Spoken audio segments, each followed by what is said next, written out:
I think what is so important for folks to understand is that this problem is bigger than one person, and it actually is bigger than the minority leader in the Senate.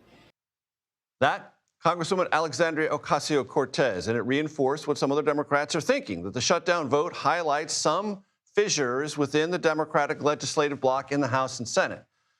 And that was a sort of side-eye reference to the minority leader of the Senate, Chuck Schumer, who many believe Alexandria Ocasio-Cortez is at least thinking about challenging in the future. I want to bring in our political panel, Republican strategist Ashley Davis and Democratic strategist Meghan Hayes. Meghan, let me start with you.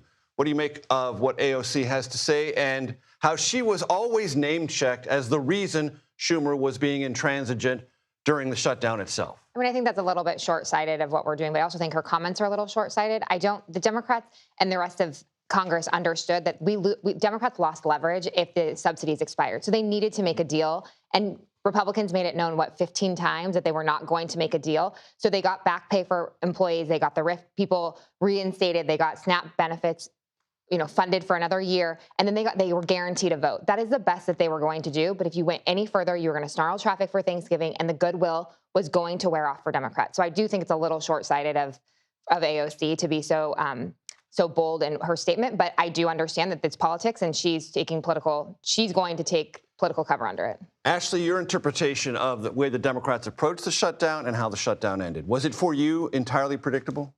Well, absolutely. But I actually have to say, both sides were just wrong. Why are we shutting down the government? I mean, maybe I've lived in Washington way too long, but I just think that it's not good for the American people. I mean, we're playing politics. Republicans were playing politics. Democrats were definitely playing politics, and it just wasn't a good outcome. And by the way, we could have shut this down 4 weeks ago because the same outcome came. But on the AOC front, I would have to say, it's kind of like the Trump movement was. I mean, obviously a lot older, but I mean, AOC is a movement, which is people just tired of government. She represents a kind of insurgent voice within the Democratic Party. Just not the Democratic Party, just government in general. I mean, that's what Trump did. That's why Trump had a lot of the African-American vote. He had a lot of the Hispanic vote. He had a lot of the people that never voted before, because it was people tired of government. And that's exactly what AOC is doing, and Mamdani. So something is happening in California after the election results. Proposition 50 passed overwhelmingly. Now the Trump Justice Department is trying to sue over the legality of that. And also an indictment was released yesterday of the former chief of staff of Gavin Newsom, the Democratic governor. Meghan?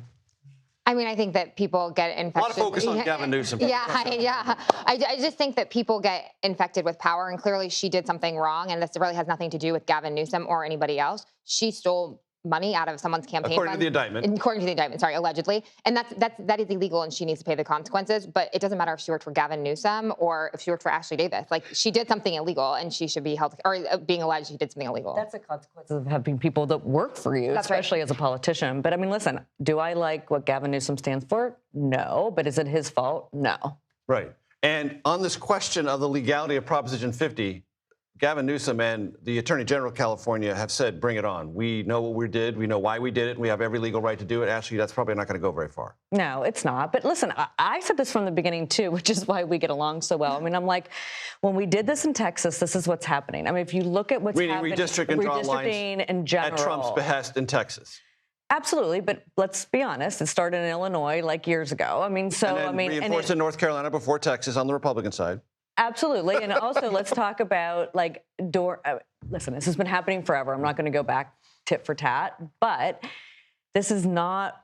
If we want to have bipartisanship in this country, and especially in the government, this is not how it works, to be honest with you, because it's going to be more polarizing. Right. It just creates more antagonism and more sort of pitched battles state by state by state. But I also think that you're really polarizing people in a weird way, because you are expecting people to vote a certain way that we've seen time and time again, they do not vote that way. And I think that Trump overplayed his hand in Texas with thinking all these Latino voters were going to go for him in the Valley, and they're just not. And so they're trying to redistrict, and and you saw in the last election in New Jersey and Virginia that overwhelmingly that coalition went back to Democrats. So they could really be overplaying their hand in Texas. Well, let's say this though, like they may vote for him, but they may not vote for Republicans. That's right. Sorry. No, and so I totally agree with you. So like if you're redistricting all this way, like Trump has, just like AOC made with the young voters, like all the Republicans keep saying, let's run against AOC. And I'm like, no. She brings out something. And Ashley, you're onto something I want to pursue with you for a moment. We have about a minute or so left.